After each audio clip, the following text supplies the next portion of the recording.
모든 것은 인간론에서 시작이 됩니다. 성경은 사람을 하나님의 유업자로 만들기 위해서, 그래서 하나님 대신 이 모든 것을 다스리게 하기 위해서 인간을 창조하셨습니다. 그러므로 인간은 예수님에 의하면, 예수님의 인간론은 산상수훈 시작인 마태복음 5장인데 그 결론이 너희 하늘 아버지가 온전하신 같이 너희도 온전하라. 이것이 성경의 인간론입니다. 세상의 인간론은 다르죠. 인간은 뭐 어쩔 수 없이 거짓된 것이고 부패한 것이고 그 사이에서 요령껏 잘 살아서 남보다 잘 살고 많이 가지면 된다. 이런 인간론이죠. 이 세상적인 인간론을 가지고 하나님을 믿을 수가 없고 믿고 싶지도 사실은 않아요. 그래서 종교 생활을 하는 것이지 믿고 싶지도 않아요. 그러므로 신앙의 유일한 문제는 하나님이 실제가 아니에요. 이 종교 생활을 하시는 분들에게는 하나님이라는 관념을 가지고 있어요. 하나님이 실제라면 생각을 해보세요.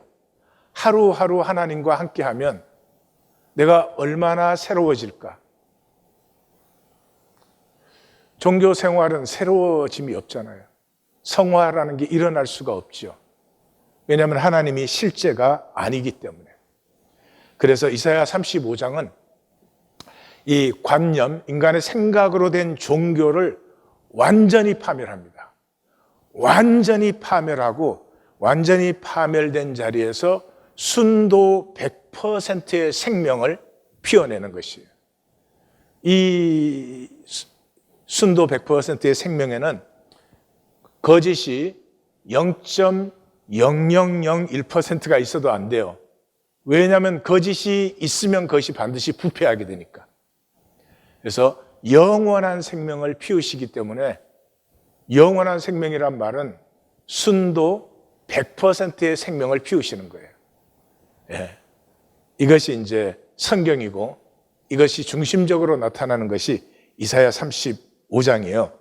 이사야 35장은 그 자체로 단락이 아니고 34장과 35장으로 단락이에요.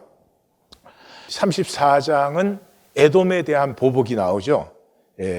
다시 말해서 유다가 멸망할 때 에돔이 선봉에 서고 나중에는 숨은 자들 찾아가지고 바벨론에 넘겨주고 유다의 영토 차지하고 이러니까 이 멸망하고 포로로 잡혀온 유다의 포로들에게는 이 에돔에 한이 사무쳤죠. 그래서 시편 137편에는 여호와여 예루살렘이 멸망하던 날을 기억하시고 에돔 자손을 치소서. 그들의 말이 헐어버리라 헐어버리라 그 기초까지 헐어버리라 하였나이다. 자, 이 포로로 잡혀온 포로들은 우리 이민교회 같아요. 우리가 이민 처음에 왔을 때는 뭐 말도 잘 못하죠. 문화도 모르죠. 그러니까 이민 오시면 뭐 대부분은 그 한인 교회로 나왔죠. 거기서 동족을 만나서 서로 돕고 위로하고 같이 살고. 저는 78년에 도착했는데 78년에 브루클린으로 도착했는데 그 브루클린 그 넓은 지역에 한국 가정이 제가 생각하기엔 4가정이 있었던 것 같아요.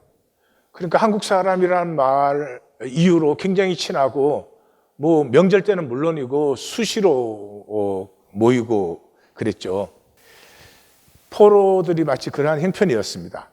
그러니까 그때 뭐 큰 집이 있는 것도 아니겠죠. 포로로 막 잡혀왔으니까. 그러니까 2-3 가정들이 함께 하는 것이죠. 원시 회당 뭐 이렇게 말할 수 있어요. 나중에 이것이 회당이 되죠. 회당이 될 때는 최소한도 10가정이 있어야지 회당이 된다. 이건 이미 조직화된 것이죠.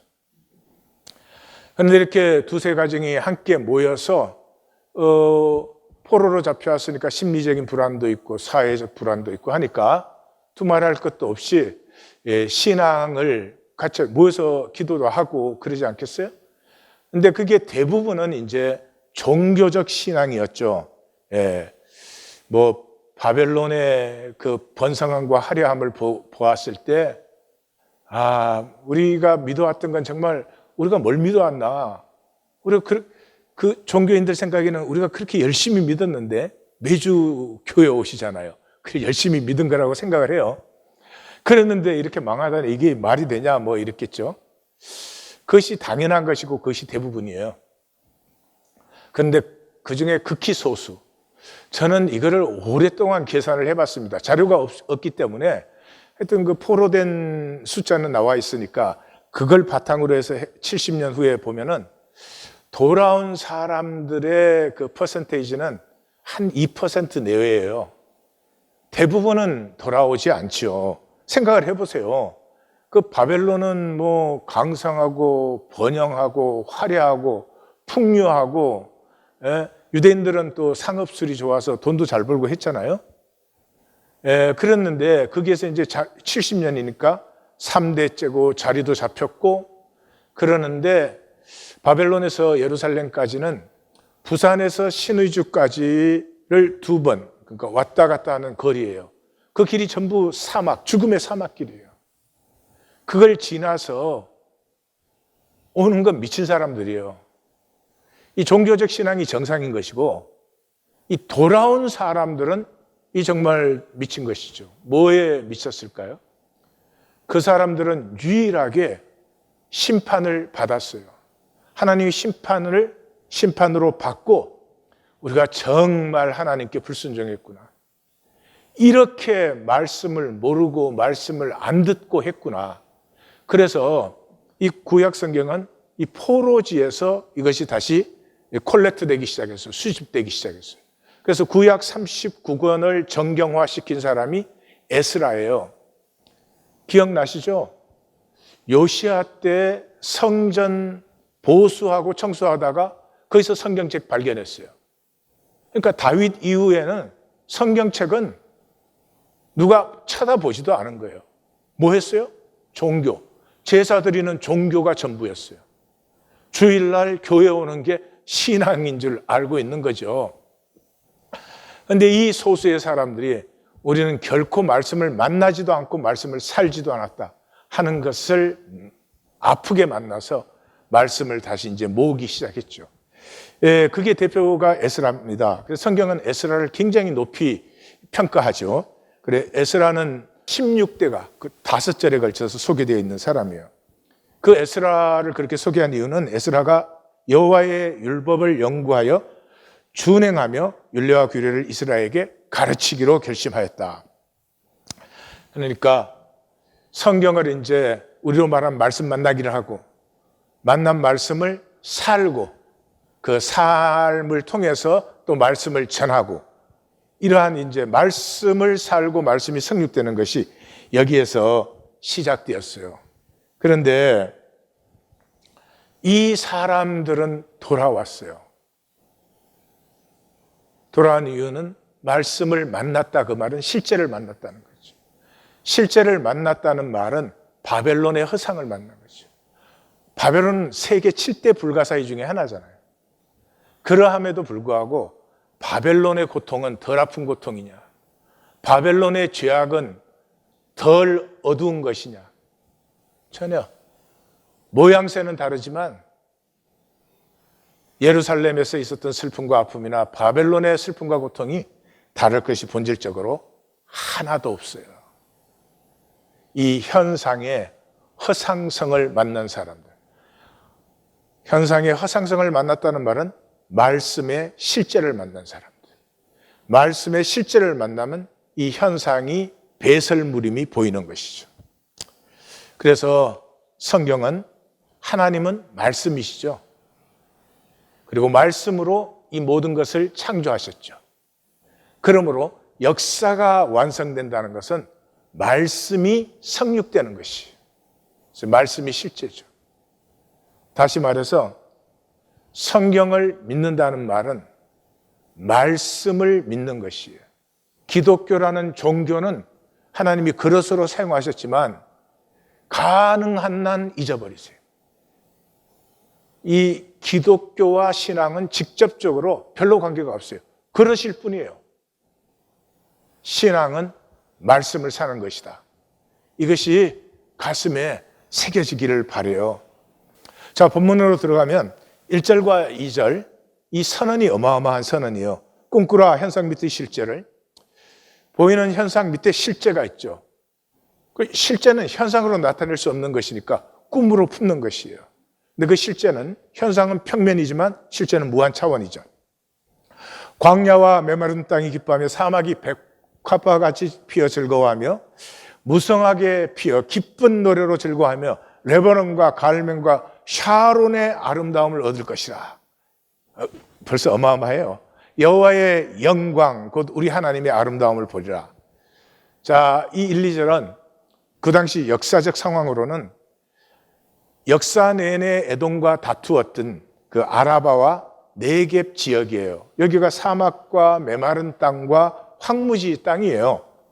그런데 멸망하면서 에돔이 그걸 완전히 차지했죠. 그래서 여호와의 영광이 나타난다는 것은 하나님의 에돔의 보복이 나타나서 그 영토도 회복되어지지만 그것이 하나님의 아름다움을 본다는 말은 그 황무지 땅이 레바논과 갈멜과 샤론의 아름다움을 얻게 되는 것이죠.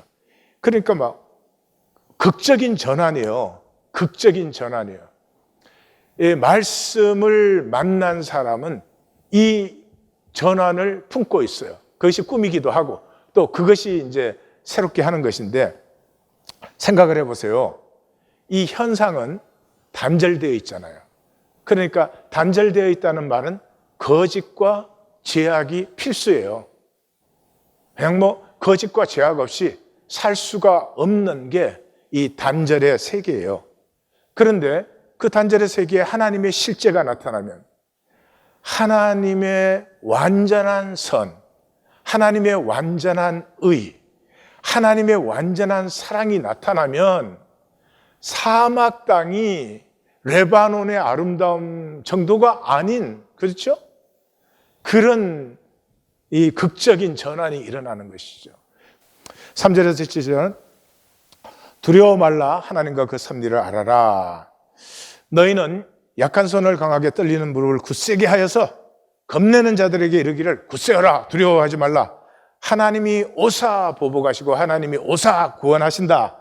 그때 맹인이 눈 뜨고 못 듣는 귀가 열리며 그때 저는 잔 뜨고 벙어리는 노래하리니 이는 광야의 물이 사막의 시내가 흐름이라. 그래서 뜨거운 사막에 변하여 못이 되고 메마른 땅에 원천이 생긴다. 그때 덜짐승의 자리들이 이 초원이 된다. 다시 말해서 하나님이 너희가 그렇게 계속 종교생활을 하면 내가 너희를 심판한다 그러셨죠. 그 심판과 저주가 이제는 끝났어요. 끝났기 때문에 하나님이 오사 그때에 하나님의 약속한 회복을 이루시는 거죠. 이 심판과 저주는 6장 이사야를 부를 때 분명히 했죠. 여호와께서 이르시되 이 백성이 듣기는 들어도 깨닫지 못할 것이요 보기는 보아도 알지 못하리라. 여러분들 매주 제가 전하는 말씀 듣죠? 보죠? 그러나 저를 듣고 보세요. 저는 성경을 설명해 주는 게 아니고요. 성경 속의 세계를 저는 만났어요. 말씀의 세계를 만났어요. 그 말씀의 세계를 전해주고 싶어 하는데 제가 뭐를 보고 이렇게 하는지 그 보이세요? 하나님 교회는 있어요. 그럼에도 불구하고 대다수는 보지도 못하고 듣지도 못해요. 자기가 이해하고 간다니까요. 자기가 이해하고. 그래야 자기가 새로워지지 않으니까. 이 얼마나 홍돌에서 지키고 있는 삶인데 이거 새로워지면 얼마나 불편하겠어요. 그래서 이사야가 물었죠. 어느 때까지이니까 하였더니 성읍들은 황폐하여 주민이 없으며 가옥들은 사람이 없고 이 토지는 황폐하게 되며 여호와께서 사람을 멀리 옮기셔서 이 땅 가운데 황폐한 곳이 많을 때까지다. 포로로 옮겼을 때가 이 심판이 완성된 때다라고 분명히 말씀하셨죠. 근데 참 역설적인 것은 이사야 선지자가 선포하고 있을 때는 불과 소수의 몇 사람을 빼고는 아무도 안 들었죠. 얼마나 답답하면 내가 전하는 말씀을 서판에 기록해서 쌓아두어라. 이게 완성이 되는지 이루어지는지 이루어지지 않는지 우리 두고 보자. 그러셨겠어요. 그런데 이 아무도 듣지 않던 이사야 선지자의 말씀을 진정으로 듣는 소수의 사람들이 어디에서 생겼죠? 포로지에서. 포로지에서 누구에게 들렸어요? 하나님의 심판을, 완전 파멸을 받은 사람들. 하나님의 심판이 이루어진 자리만 100% 순도의 생명. 이렇게 말을 하니까 정말 이상하네요. 생명은 100% 순도예요. 생명은 심판받은 자리에서만 피어나는 거죠. 그래서 밤나무 상수리나무가 배임을 당하여도 그 그루터기는 남아있는 것 같이 거룩한 씨가 이 땅의 그루터기다. 분명하게 얘기해 줬잖아요. 완전히 멸망해요. 나라는 멸망하고 성전은 파괴되고 백성은 흩어져 버리고. 그렇지만 나무가 잘려도 그루터기가 남아있듯이 완전한 멸망 후에 그곳에 이 보석화된, 정제된 불순물이 그 심판에 다 불타버린 생명이 그곳에 피어난다. 그래서 8절에서 10절은 이 이루어진 소망, 그리고 그 당시로서는 폐하여진 에돔의 위험, 거기에 대로가 있어 거기를 거룩한 길이라 하리니 부정한 자는 지나가지 못하겠고 거기에 사자 없고 사나움 진성이 거기에 없다. 샤함이 3번 나왔다 그랬죠. 오직 구속함을 받은 자만 그리로 행할 것이라. 여호와의 속량함을 받은 자들이 돌아올 때 노래하며 희락과 기쁨으로 돌아와서 슬픔과 탄식이 사라지리로다. 남은 자들의 돌아옴이죠. 1차적 의미는 에돔이 차지하고 있으니까 그걸로 올 수가 없는데 에돔에 하나님의 보복이 임했으니까 이제 돌아올 수 있을 뿐만 아니라 여기에서는 바벨론의 그 번영과 풍요와 그 화려함과 그 편안함을 다 뒤로하고 1500km의 죽음의 사막길을 스스로 건너오는 자들. 이들이 건너오는 이유는 한 가지예요. 하나님의 구속이 임해서 그 속량함을 받았기 때문에. 우리말로 하면 구원받았기 때문이에요. 기독교는 구원을 이게 무슨 1불짜리 라이센스도 아니고 마구 남발해서 교회만 나오면 구원받았다고 해줘요. 그러니까 진짜 구원을 못 만나잖아요. 이 시대의 아픔입니다. 구원은 하나님이 구속하셔서 그 속량함을 받은 거예요. 그러니까 이 하나님의 구속함을 받은 자라는 단어로 파리치라는 단어를 쓰는데 이게 성경 전체 얘기 한 번밖에 안 나와요. 왜요? 사람에게 쓰는 단어가 아니에요. 하나님에게 쓰는 단어예요. 그래서 이사야서에도 그러고 구약 전체에 나는 너희의 구속자다, 이스라엘의 구속자다, 내가 아브라함을 구속했다, 이렇게 계속 반복적으로 나오는 거예요. 사람에게는 쓰지 않아요. 그런데 이 죽음의 사막길을 지나서 바벨론의 그 모든 부요를 뒤로하고 나오는 자들에게 구속받은 자, 사람에게 단 한 번 써져 있습니다. 영광이죠. 그 구속이 임했기 때문에 우리는 속량된 사람들이에요. 속량함을 받았다는 말은 죄의 싹이 지불되었다는 거예요. 이 중에 그러신 분 없죠? 목에다 권총 들이대고 세상 살아야 돼, 세상 안 살면 너 죽인다 그래서 세상 사는 분 없죠? 우리는 그냥 죄 중에 잉태되고 죄악 중에 출생해서 그냥 태어나서 죽을 때까지 세상을 삽니다. 내 영혼을 세상에 번쩍번쩍거리는 거에 팔았어요. 우리가 팔아 넘겼다고요. 말하자면 1조 억불짜리를 한 10,000불에 파는 거예요. 근데 하나님이 다시 사오려면은 2조 억부를 페이해야 되는 거예요. 그래서 하나님이 자신을 십자가에 못 박으신 거예요. 죄의 값이 지불됐다는 것은 내 존재 가치가 확정되었다는 거예요. 시작할 때 인간론이라고 했어요. 여기서 공부 잘하고 실력 좋아가지고 남보다 많이 가지고 사는 것이 인간이냐? 아니라고 했죠, 성경은. 하나님의 형상으로 하나님의 나라를 피워내는데 그것이 나에게는 꿈으로 피어나는 것이죠. 그 대가를 지불한 것이죠. 그래서 이 하나님이 완전 멸망 후에 새롭게 피우시는 거룩한 씨는, 이 남은 자들은 하나님이 그냥 옛 이스라엘 왕국 회복하는 게 아니에요. 하나님이 이스라엘을 선택하시고 부르신 이유는 이스라엘을 제국 만드는 게 아니고요.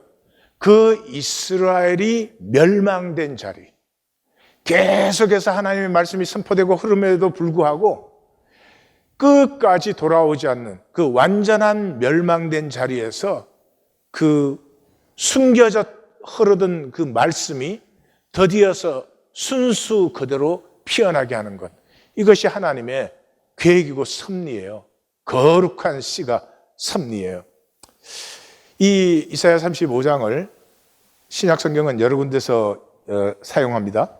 그런데 예수님도 그러셨지만 가장 대표적인 것이 마태복음 11장이에요. 여기는 이제 세례 요한은 이 실제에 대해서 증거하는 사람이죠. 그러니까 실제에 대한 증거니까 관념이죠. 세례 요한까지는 관념이에요. 그런데 세례 요한의 증거는 끝나고 이제 실제 메시아가 드디어 현현되는 것이에요. 그 내용인데 저는 11장을 읽을 때마다 이 세상에서 제가 제일 부러운 데예요. 이 예수님과 세례 요한의 서로의 깊은 신뢰와 사랑은 사람으로 태어났다면 저런 우정, 저런 사랑은 한번 경험해야 되는 것 아닌가. 살지를 못해도 한번 경험해야 되는 것이 아닌가. 그런 안타까움을 느낍니다. 그래서 세례 요한은 이제 죽을 날이 눈앞에 다가왔어요. 며칠 후면 죽어요. 그래서 제자들을 예수님에게 보냈어요. 예수님의 하신 일을 옥에서 계속 듣고 계셨기 때문에 오실 그이가 당신입니까? 이 말은 무슨 말이에요? 성령의 감동으로 세례 요한은 예수님을 메시아로 증거했어요. 성령의 감동을 받은 건 나죠. 내가 받은 거예요. 그러므로 100% 확정할 수 없어요. 세례 요한이 물론 확신하고 있죠. 내가 당신을 메시아로 증거했는데 이제 나는 떠날 날이 되었으니 떠나기 전에 내가 증거한 증거가 틀리지 않다고 확정해 주시오 하는 내용이죠. 그래서 예수님이 그 속마음을 잘 알아들어요. 그래서 확정해 주잖아요. 뭐라고요? 선지자다. 선지자보다 더 나은 자다. 아니, 그 정도가 아니지. 엘리야다. 엘리야가 누구예요? 메시아의 오는 앞길의 대로를 열고 선포하는 자니까 네가 맞다라고 해준 거 아니에요. 그래서 답으로 말씀 안 하신 거예요. 그러니까 엘리야도 메시아도 답으로 알면은 가짜예요. 예수님이 말씀하시는데 난 메시아니까 이렇게 말해야지. 내가 메시아니까 이거 떡 만들어줘야지. 그건 가짜 메시아죠. 효자가 있어. 효자가 부모님한테 아주 잘해드려. 근데 나는 효자니까 잘해드려. 그건 효자가 아니지. 잘해드리는데 엄마 아빠를 사랑해서. 근데 그걸 받는 엄마 아빠가 참 효자다 이래야지. 지가 나 이게 툭 주고 나 효자지? 답은 말하는 게 아니에요. 답을 말하면은 모든 걸 패해버리는 거예요. 이 기독교의 결정적인 게 어디 있어요? 예수가 그리스도라는 답을 다 배워서 말한다. 그러니까 답의 능력을 하나도 못 누리고 있죠. 그래서 4절에서 6절은 예수님이 듣고 보는 것을 알려라. 이사야 35장의 말씀이 회복되고 현현되고 있는 것을 가서 말을 해줘라. 그 말은 뭐예요? 세례 요한이 스스로 내가 옳은 증거를 했다는 확정을 받을 수 있는 것을 다 줘요. 그럼 확정은 세례 요한이 스스로 해야 되는 거예요. 이 세례 요한이 나타났을 때 사람들이 정말 대단했죠. 왜냐 그러면 이제 그 남은 자들이 귀환해가지고 거기에서 이제 남은 자의 물결이 생기고 딱 100년 지났을 때, 말라기 때가 딱 100년 지났을 때 완전히 또 종교화되었어요. 사람은 그럴 수밖에 없어요. 종교화 시킬 수밖에 없어요. 종교화해야 편하고 종교화해야 내 마음대로 할 수 있고 그런 거니까. 근데 그 종교화되는 속에 이 작은 연못에서부터 가느다란 물줄기가 흘러서 세례 요한 공동체까지 도착한 거예요. 그런데 이제 그래서 말라기가 와서 세상에 그 죽음의 사막을 돌아온 사람들의 삶을 상과 신앙을 이어받은 3대째죠. 근데 완전히 종교화되니까 말라기가 이제 나와 너희는 더 이상 관계가 없다. 관계가 없으면 말하지 않죠. 그래서 선지자가 끊어진 지 470년 만에 세례 요한이 나타나니까 예루살렘과 온 유대와 요단강 사방에서 심지어 바리새인들과 사두개인들까지 다 오셨어요. 왜 갔어요, 그게? 그래서 예수님이 그래, 갈 때 보려고 간 건 아니지. 선지자 보러 갔지? 그래, 선지자 맞아. 아니, 선지자보다 더 나은 자야. 아니, 엘리야야. 이 인간은 실제 자체가 아니고 실제를 품고 증거하는 것이니까 실제에 대한 증거로는 세례 요한이 결론이니까 이 세상에서는 세례 요한보다 큰 사람은 없죠. 그러나 실제가 나타나면 실제 안에서는 실제에 대하여 증거하는 사람이 아무리 커도 실제와는 비교할 수가 없죠. 그래서 천국은 세례 요한 때부터 침노를 당하나니 침노하는 자는 빼앗느니라. 침노를 당한다는 것은 자격이 없는데 들어오는 것이죠. 주인이 들어오는 건 침노가 아니죠. 도둑이 들어오니까 침노지. 그런데 침노는 왜 해요? 실제를 보았기 때문에. 더 이상 이 세상 허상을 보았기 때문에 세상을 살 수 없어서 침노하는 것이죠. 어떻게 침노해요? 구하고 찾고 두드리라. 예수님 말씀에 이 산상수훈의 결론인 이 구하고 찾고 두드리라 같은 말씀은 없어요. 구하고 찾고 두드리라가 3번 반복이잖아요. 3번 반복을 다시 2번 반복해요. 그것을 다시 설명해줘요. 그리고 그것을 다시 강조해요. 예수님은 선포할 뿐이지 이렇게 하시는 분이 아니에요. 유일하게 이 말씀만. 근데 뭘 구하고 찾고 두드려요? 출세하고 성공하고 비싼 거 사고 그거 구하고 찾고 두드려요. 왜요? 실제가 보이지 않으니까. 이 얼마나 안타까운 일이에요. 그 세대는 어떤 세대냐? 관념 때문에 이 개념으로 아는 것 때문에 실제를 전혀 못 느껴요. 피리를 부르도 춤추지 아니하고 애곡을 하여도 가슴을 치지 아니하고 세례 요한은 안 먹으니까 미쳤다 그러고 예수님 와서 먹으니까 그냥 먹기를 탐하고 포도주를 즐기는 자다 이래요. 관념의 종교는 실제를 느낄 수 없어요. 교회에 왔다 갔다 할 일이 아니십니다. 구하셔야 됩니다. 하나님, 나의 실제는 무엇입니까? 실제인 하나님을 만나고 싶습니다. 하나님과 함께하는 나를 만나고 알고 싶습니다. 하나님 안에 내가 되게 해 주십시오. 구하고 찾고 두드리셔야 됩니다. 35장 전체를 정리하면 이것이에요. 포로지에서 100% 순도로 이제 실제화가 됩니다. 보석이 되는 거죠. 근데 이 보석화되는 포로지에서 결정적인 나눔이 이루어졌죠.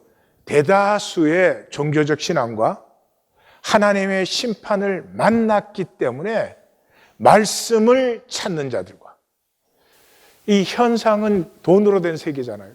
돈의 가치가 전부예요. 돈의 가치는 실제 가치가 아니잖아요. 돈의 가치는 인간 게임의 가치죠.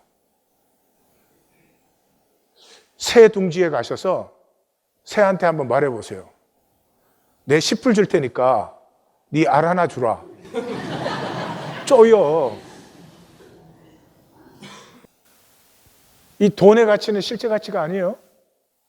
근데 이 세상을 사는 사람, 현상을 사는 사람, 돈의 가치가 실제 가치예요. 돈의 가치가 실제 가치가 되면 실제 가치, 진짜 실제 가치는 전혀 못 느끼게 되죠. 그래서 종교인들은 하나님과 영원을 못 느껴요. 자기 생각으로 막 신앙생활을 한다고. 근데 보면 뭐 좀 웃겨요. 솔직히 말해서 웃겨요. 근데 말씀이 실제인 사람은 말씀을 실제로 만나는 순간부터 가장 먼저 생기는 것이 존재 가치가 회복돼요. 존재 가치가 회복된다는 것은 내 안에 있는 하나님의 형상이, 하늘 그대로 있던 형상이 드디어 피어나기 시작해요. 그 피어남이 꿈이에요.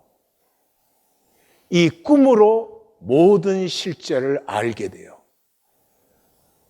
꿈이 피어나면서 그동안 그래도 뭐가 의인지 모르지. 근데 의의 실제가 느껴져요. 선의 실제가 느껴져요. 무엇보다도 꿈이 피어나면서 하나님의 실제를 존재 전체로 느끼기 시작해요.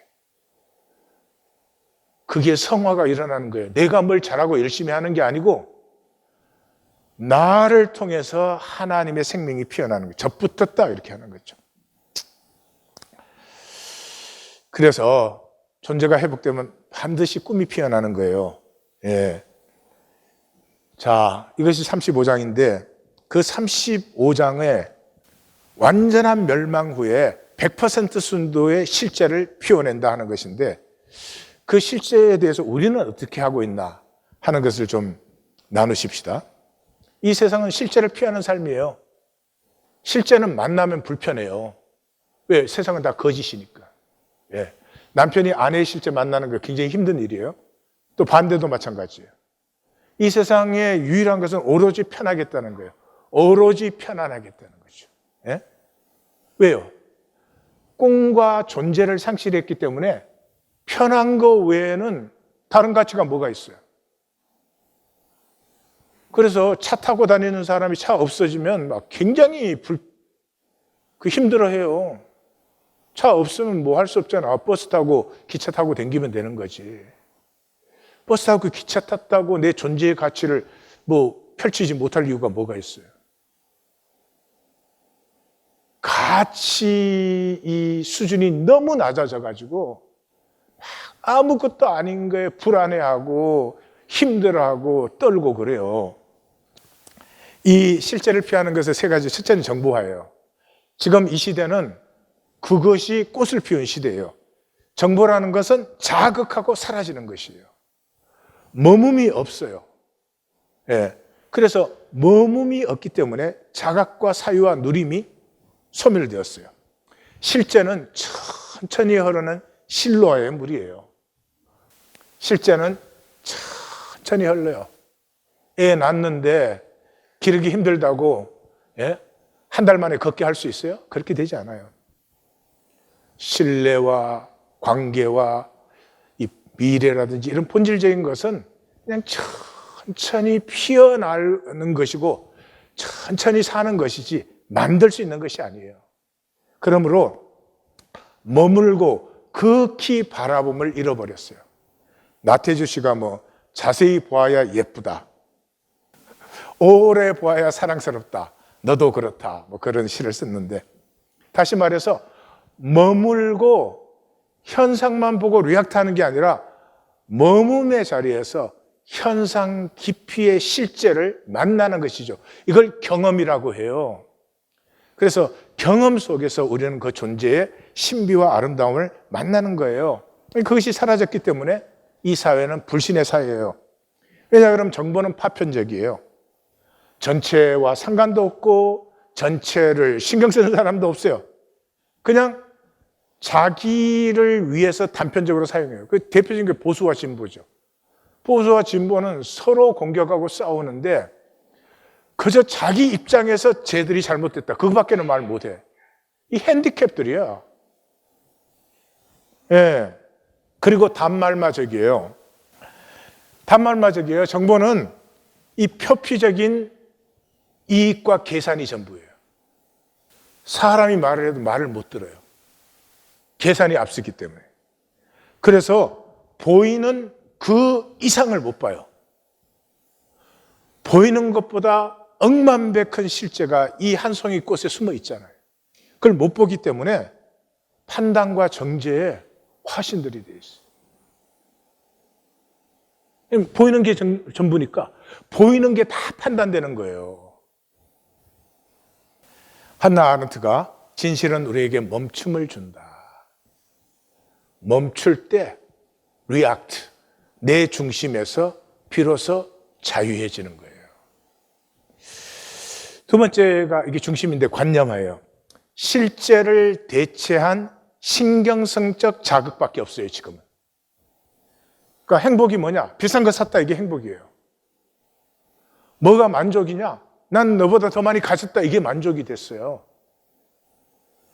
내가 더 가졌다고, 더 비싼 걸 샀다고 내 존재가 더 가치 있어진 게 전혀 아니거든요. 신경성적 자극밖에 없어요. 마치 그 매트릭스의 사이퍼처럼.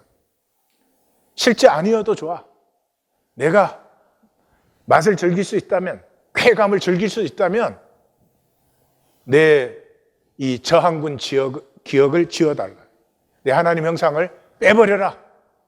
감각적 쾌락만도 얼마든지 받을 수 있다면 그걸로 충분하다 이런 것이죠. 그래서 실제 고통, 실제를 만나는 것은 이 고통이고 나 자신을 조정해야 되고 어저스트 해야 되고 그런 거잖아요. 그러니까 실제 고통을 마취시키고 피해버렸기 때문에 정신적 불안이 심해져요. 그래서 지금 우울증이 많은 거예요. 왜요? 완전히 모든 게 관념화돼가지고 이 생각으로 모든 걸 컨트롤해야 되니까 이 컨트롤 안 되는 세계가 끝이 없죠. 그래서 신경적 자극가 돼서 소비 가치가 모든 가치가 되는 바람에 돈이 이제 뭐 모든 것이 된 것이죠. 이 돈의 힘은 참 잔인합니다. 돈의 힘이 있는 곳에는 반드시 나누어요.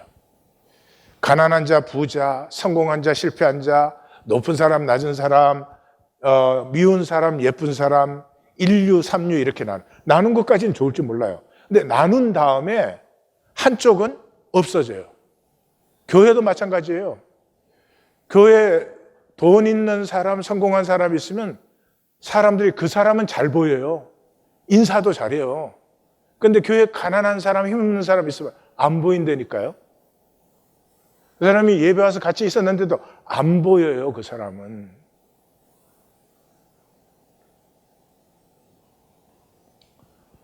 모성애까지 욕망으로 전락된 이 세상. 사람 대접받는 사람이 없어요. 이 세상에 어떤 것도 대접을 못 받아도 사람은 대접받아야죠. 사람 대접받는 사람이 없어요. 나쁜 사람이 없는데 거의 다 나쁘게 살아요. 세상에 부모가 자식에게 재산을 물려주면 안 되는 세상. 지금 100세 사회 되어가지고 미리 물려주면 고생한다고 이 절대 유산 미리 물려주지 말아라. 이게 무슨 대단한 지식적 지혜처럼 말을 하고 있어요. 실제 현상이 그긴 그럴 거예요. 그래도 그 말을 할 때 부끄러워야지. 부끄러운 말 안 해요? 아니 세상을 부모가 갖고 있나 자식이 갖고 있나가 뭘 그렇게 다르게 만드냐고. 다르게 만든다면 그건 부끄러운 얘기지. 귀하지 않은 사람이 어디에 있어요? 사람으로 귀하지 않은 사람이 어디 있어요?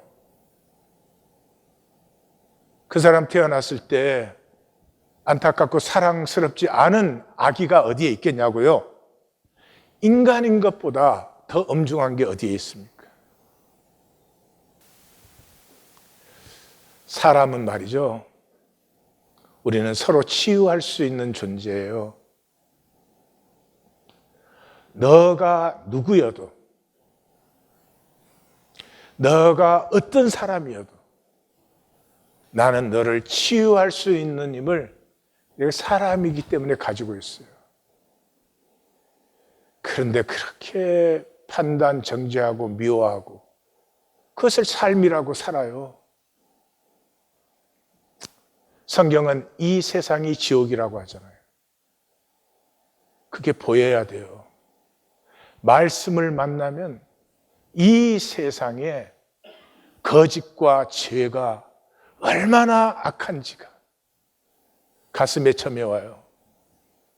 세상은 사람을 불쌍하게 만들고 돈은 사람을 천박하게 만들어요. 그것도 실제가 아닌 완전 거짓으로, 자연과는 조금 더 통하지 않는 그런 우리끼의 거짓으로. 그래서 그 관념 사용하는 것은 어디예요? 돈 벌기뿐이에요. 그러므로 인간이 존재는 상실되고 돈 버는 수단이 되었어요. 돈은 가치가 아닙니다. 돈으로 가치를 창조하는 것입니다. 돈이 가치가 되면 실제를 절대로 느끼지 못합니다. 하나님을 모르고 영원을 알 수가 없어요. 겨우 남는 건 이 위선적인 종교 생활밖에 안 남아요. 전문가의 정보를 자기 지식인 줄로 착각을 해요. 그게 퍼나르기 하는 거예요, 퍼나르기. 제가 제일 싫어하는 거예요. 정보가 타고 오면 보고 그럴듯하고 좋으면 막 날라요. 적어도 자기가 충분히 소화하고 자기가 살려고 재수추하라도 해본 다음에 나누어야지. 지난주에 우리 산티아고 노인은 바람을 알고 바다를 알고 물결을 느끼잖아요. 자연과 하나 되어서 살잖아요. 그게 어디에 우울증이 올 수가 있어요. 무엇보다 완전히 경험이 상실되었죠. 경험이 없으니 새로움이 없고 성화가 되지 않는 것이에요. 파편화된 에피소드밖에 없어요. 굉장히 바쁘게 살아요. 하루 동안 많은 걸 한 것 같아요. 근데 일주일이 끝날 때 보면 그 일주일에 뭐를 했는지 기억이 없는 그런 삶을 살아요. 그래서 마르틴 하이데거는 행복은 수작업이다. 관념으로 행복은 절대로 오지 않습니다. 속지 마십시오. 몸으로 살아야 됩니다. 경험을 상실하니까 관념화되었고, 관념화되었으니 인간들은 게임뿐이고 그 결과가 가축화되었어요. 하이데거의 표현인데 저는 이 세상의 인류를 가장 잘 표현한 것이라고 생각해요. 가축화되었어요. 가축은 저항하지 않죠. 왜요? 존재를 상실했기 때문에. 세상이 결코 이해할 수 없는 것들이 여러 가지지만 5.18 아무리 대통령이 명령을 했어도 어떻게 거기 가서 뭐 다른 사람은 몰라도 그 중고등학생들, 자기 동생 같은 애들을 죽이냐 이 말이에요. 어떻게 히틀러가 명령을 내렸다고 그 많은 사람을 학살할 수 있느냐 이 말이죠. 어떻게 푸틴이 명령을 내렸다고 그 힘없는 나라 쳐들어가서 즉시 전쟁할 수 있냐고요. 왜요? 존재를 상실했기 때문이에요. 주어진 것에 고분고분해야 편하게 살아남는 거예요. 그래서 이 세상은 울타리로 되어 있잖아요. 울타리. 넌 여자로 태어났어? 그럼 여자는 이렇게 해야 되는 거야. 학력이 그거야? 그 학력 갖고는 이런 거나 하는 거야. 공장 직공이나 하든지 뭐 등등등 울타리로 되어 있잖아요. 그 울타리는 수용소죠. 포로 수용소죠. 그런데 그 울타리를 우리는 안전한 보금자리라고 생각을 해요. 그래서 주어진 것, 주입된 것에 고분고분하면 칭찬 듣고 편안하게 살아가는 거예요. 그게 뭐 가축이지.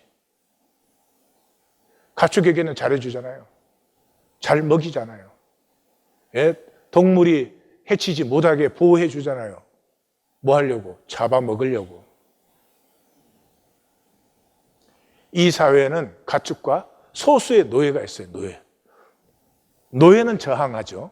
그래서 로마 시대에는 노예 반란이 많았죠. 그 사람들이 이제 사상, 예술, 문학, 뭐 운동 이런 것을 통해서 사회에 저항하는 거예요. 근데 사회에 저항하는데 이 현상에 리액트 하니까 자기들은 저항한다고 생각하지만 이 현상의 한 부분일 뿐이에요. 그래서 하나님이라는 실제의 권한을 버린 개인만의 인간이 가축화된 인류예요. 저는 세상이 싫어요. 나의 본질을 만나보고 싶어요. 잘 피우지 못해도 피워보고 싶어요. 제가 그 기도하고 묵상할 때 제게 제일 좋은 것이 뭐냐 그러면 기도하고 묵상할 때는 이 평시에 나라고 생각하던 것들이 다 없어져요. 그냥 하나님 안에 나예요. 그러니까 기도하고 묵상할 때는 평소에 나는 없어져 버려요. 그리고 하나님 안에 나가 거기에 있어요. 그것이 저에게는 항상 즐거움이에요. 이 세상이 나를 어떻게 규명하더라도 저는 별로 상관이 없어요. 왜냐 그러면 그 조건과 상황의 나가 아니라 하나님 안에 들어갔을 때 거기서 만나는 진짜 나가 있기 때문에 소망이 있고 가꾸는 꿈이 있고 그래요. 실제는 꿈으로 피어납니다. 꿈으로 피어난다는 말은 이 세상에서 실제는 살 수 없어요. 예. 이제부터 실제 살겠다 그러면 가족 고생시키고 자기는 헛된 일을 하고 그러는 것이죠. 그렇기 때문에 진정으로 선과 의를 알면도 살지 못하는 그것 때문에 마음이 상하고 통회하는 심령이 다윗이 무수하게 고백한 것처럼 있을 수밖에 없어요. 내 안에 하나님의 형상이 있는데 형상을 살 수 없는 아픔을 우리는 가지고 있어요. 그럼에도 불구하고 차마 가축이 될 수 없어요. 이 헛된 이익 조금 챙기겠다고 내가 나를 배반하는 일이 점점 어려워지는 것이죠. 그것이 저항이에요. 세상이 미워서 저항하는 게 아니에요. 사실은 세상을 사랑하기 때문이에요. 하나님이 세상을 이처럼 사랑하세요. 이 현상 세계는 거짓과 허상이잖아요. 거짓과 허상과 싸우면 거짓과 허상이 더 리얼해지는 거죠. 그래서 성경적인 저항은 무저항 비폭력이에요. 어둠을 몽둥이로 휘두른다고 어둠이 없어져요? 아니죠. 어둠에는 조용히 앉아서 직시하면 어둠 속에 빛이 나타나죠. 이것이 십자가예요. 십자가는 세상이 결코 이길 수 없는 저항이에요. 생각을 해보세요. 이 세상은 모든 것을 이길 수 있죠. 그러나 십자가를 어떻게 이기겠어요? 더 때려줘? 못 박는 사람을 위해서 저들을 용서하시옵소서 하는데 뭐? 더 죽여? 채찍으로 때리고 십자가 위에 매달아 죽이는 것보다 어떻게 더 죽여? 마치 공기에 페인트 칠하기죠. 이 세상 모든 페인트를 다 가져도 공기에 칠할 수는 없죠. 그 십자가의 저항의 뿌리가 뭐예요? 꿈이에요, 꿈.